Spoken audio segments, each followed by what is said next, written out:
स्वामी विवेकानंद जी ने कहा है कि एकाग्रता सफलता की चाबी है। जब आप अपनी ऊर्जा को एक दिशा में लगाते हैं तब असंभव भी संभव हो जाता है। दोस्तों, आगे स्वामी जी की 3 कहानियों में हम देखेंगे कि सभी जगह से ध्यान हटाकर कैसे एक काम में लगाया जाता है। पहली कहानी। स्वामी जी एक पार्क में आराम कर रहे थे। वहां उन्होंने एक लड़के को देखा जो एक खाली पेज पर कठिन श्लोक लिखने की कोशिश कर रहा था, लेकिन गलतियों के कारण बार बार पेज फाड़ रहा था और हर बार नए पेज से शुरू कर रहा था। कुछ समय बाद लड़के का ध्यान स्वामी जी पर गया तो लड़का तुरंत उनके पास गया और प्रणाम करके कहा, स्वामी जी, मैं पिछले 3 घंटे से इस श्लोक को सही से लिखने की कोशिश कर रहा हूँ, लेकिन हर बार कोई न कोई गलती हो जाती है जिससे मुझे शुरू से शुरुआत करनी पड़ती है।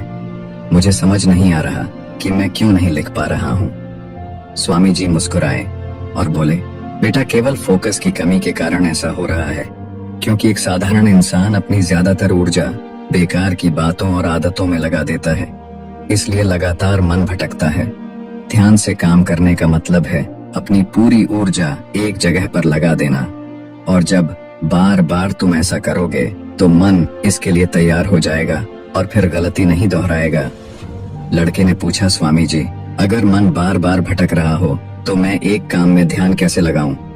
स्वामी जी ने पूछा, तुम लिखते समय जरूर किसी व्यक्ति या घटना के बारे में सोच रहे हो? लड़के ने कहा, हाँ गुरुजी, आज छुट्टी के दिन सबको बाहर खेलने का समय मिलता है, लेकिन मुझे ये काम पूरा करना है, शायद इसलिए मैं ठीक से फोकस नहीं कर पा रहा। स्वामी जी ने कहा, ठीक है, अब इन सरल तरीकों को समझो, फिर तुम अपने काम को मन लगाकर कर सकोगे। लगातार गहरी सांस लो। स्वामी जी ने कहा, जब भी तुम्हारा मन भटके तो 5 गहरी सांसें लो और अपना ध्यान काम और खेल दोनों से हटाकर अपनी सांसों पर लेकर आओ। जितना तुम अपनी सांसों को देखोगे उतना ही तुम्हारा मन शांत होने लगेगा। काम को महसूस करो। जब तुम लिख रहे हो तब सब कुछ बारीकी से महसूस करो, जैसे पेन तुम्हारे हाथ को छू रही है, और लिखते समय जो आवाज हो रही है उसे भी ध्यान से सुनो। जब तुम सभी चीजों पर बारीकी से गौर करोगे तो ध्यान भटकना कम हो जाएगा और तुम्हारा मन और शरीर केवल एक काम में लगा रहेगा। तुम्हारा ध्यान काम पर इतना केंद्रित हो जाएगा कि तुम्हें समय का पता भी नहीं चलेगा। जब लड़के ने स्वामी जी की बात मानी और गहरी सांसें लेते हुए फिर से लिखना शुरू किया तो उसने पाया कि अब उसकी गलतियां कम हो रही थीं और उसका काम भी जल्दी पूरा हो गया। उसने स्वामी जी को धन्यवाद कहा। इस पर स्वामी जी ने मुस्कुराते हुए कहा, याद रखो, जब मन और इंद्रियां एक काम में लग जाती हैं तो ध्यान गहरा हो जाता है और यही सच्ची सफलता है। दूसरी कहानी। एक दिन एक युवक स्वामी विवेकानंद जी के पास पहुंचा। युवक के चेहरे पर परेशानी और हताशा साफ झलक रही थी। उसने स्वामी जी से कहा कि स्वामी जी, मैं बहुत समय से परीक्षा की तैयारी कर रहा हूँ। कई बार कोशिश की, लेकिन हर बार असफल हो जाता हूँ। मुझे समझ नहीं आ रहा कि मुझसे कहाँ गलती हो रही है। स्वामी जी ने उसकी बात ध्यान से सुनी, फिर पूछा, क्या तुम सच में परीक्षा पास करना चाहते हो? युवक ने कहा, हाँ स्वामी जी, मैं बहुत मेहनत करने के लिए तैयार हूँ, बस मुझे ये बता दीजिए कि मुझे क्या करना होगा। स्वामी जी उसे अपने साथ एक खाली जगह पर ले गए जहाँ एक पुरानी मोमबत्ती और माचिस रखी थी। उन्होंने युवक को एक मोमबत्ती दी और कहा, इस मोमबत्ती को जलाकर यहाँ से थोड़ी दूरी पर खड़े उस पेड़ तक ले जाओ, लेकिन ध्यान रहे कि मोमबत्ती बुझनी नहीं चाहिए। स्वामी जी यह कहकर वहां से चले गए। युवक ने माचिस से मोमबत्ती जलाई और धीरे धीरे मोमबत्ती लेकर पेड़ की ओर बढ़ने लगा। रास्ते में हल्की सी हवा चली जिससे मोमबत्ती की लौ हिलने लगी। युवक ने उसे बचाने की पूरी कोशिश की, लेकिन मोमबत्ती बुझ गई। युवक वापस आया, मोमबत्ती फिर से जलाई और फिर से चल पड़ा।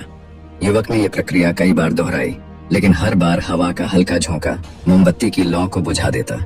आखिर में थका हुआ युवक हाथ में बुझी हुई मोमबत्ती पकड़े वापस चला आया और निराश होकर बोला, स्वामी जी, मैं इसमें भी असफल रहा। स्वामी जी ने युवक से मुस्कुराते हुए कहा, क्यों, तुम्हें बस मोमबत्ती जलाकर थोड़ी दूर ही तो चलना था। युवक ने धीरे से कहा, स्वामी जी, मैंने कोशिश तो की, लेकिन हवा के कारण लौ बार बार बुझ जाती। स्वामी जी ने कहा, यही तो तुम्हें समझना है कि तुम्हारा मन भी इस मोमबत्ती की लौ की तरह है और चारों तरफ की हवा ध्यान भटकाने वाली आदत है। जब तक तुम इन आदतों को वश में नहीं करोगे तब तक ध्यान की लौ बुझती रहेगी। ऐसे ही जब तक तुम अपने लक्ष्य पर पूरी तरह ध्यान केंद्रित नहीं होगे तब तक तुम अपनी मंजिल तक नहीं पहुंच पाओगे। इसलिए मन को एकाग्र करो और जो काम करो उसमें पूरी तरह डूब जाओ। तुम्हारे प्रयास जरूर सफल होंगे। और याद रखो, सभी तरह के ज्ञान का मूल तत्व ध्यान है। इसलिए कुछ भी करने के लिए तुम्हें एक जगह ध्यान लगाना तो सीखना ही होगा। तुम जैसी आदत डालोगे वैसा ही मन होता जाएगा। इसलिए छोटे से छोटा काम भी ध्यान लगाकर करो। ऐसा करने से मन का स्वभाव बदल जाएगा, फिर तुम्हें सफलता जरूर मिलेगी। तीसरी कहानी। एक युवक ने स्वामी जी से पूछा कि मन में आ रहे विचारों को कैसे छोड़ते हैं। स्वामी जी ने युवक से कहा, बताऊंगा, लेकिन उससे पहले तुमको एक परीक्षा देनी है। फिर एक गिलास पानी को पूरा भरकर स्वामी जी ने युवक के हाथ में पकड़ा दिया और कहा, पानी की एक बूंद गिराए बिना इसे पकड़कर खड़े रहो। युवक ने कहा, यह तो आसान है, और गिलास संभाल लिया। शुरू में सब ठीक था, लेकिन थोड़ी देर बाद ही उसके मन में संदेह उठने लगे। इससे क्या फर्क पड़ेगा? आखिर कितनी देर तक मुझे ऐसे पकड़े रहने होगा? जैसे जैसे ये विचार आने लगे उसका ध्यान भटकने लगा और गिलास से पानी छलकने लगा। अंत में स्वामी जी ने कहा, बेटा, जब तक तुम्हारा मन शांत था तब तक पानी नहीं गिरा, लेकिन जैसे ही तुम्हारे मन में विचार आने लगे तो पानी बाहर गिरने लगा। उन्होंने आगे समझाया, जैसे गर्म लोहे पर हथौड़े की चोट उसे नया रूप देती है, वैसे ही तुम्हारे विचार व्यक्तित्व को और मन को आकार देते हैं। तुम्हारा मन भी गिलास में पानी की तरह है, जिसे आसानी से विचलित किया जा सकता है। अगर तुम पानी यानी मन को स्थिर रखना चाहते हो तो पहले सभी विचारों को स्थिर करना सीखना होगा। अब तुम एक काम करो, इस गिलास को फिर से पकड़ो और अपना ध्यान अपनी सांसों पर ले आओ। अपनी सांस को पेट और सीने में आते जाते महसूस करो। हाथ में होने वाले दर्द और असहजता को जाने दो। मन में जो विचार आ रहे हैं उन्हें बहने दो। खुद को याद दिलाओ कि तुम विचार नहीं हो, बल्कि उन्हें दूर से देखने वाले इंसान हो। ऐसा याद रखने से विचार आकर चले जाएंगे, लेकिन मन को विचलित नहीं कर पाएंगे। थोड़ी देर तक युवक ने इस अभ्यास को जारी रखा और गिलास से एक भी बूंद गिराए बिना खड़ा रहा। स्वामी जी ने कहा, इस तरह ध्यान से अभ्यास करते रहो। धीरे धीरे तुम्हारा मन शांत होने लगेगा और तब कोई भी कठिन काम करना तुम्हारे लिए स्वाभाविक हो जाएगा। इसके बाद वो युवक स्वामी जी को धन्यवाद कहकर घर लौट गया।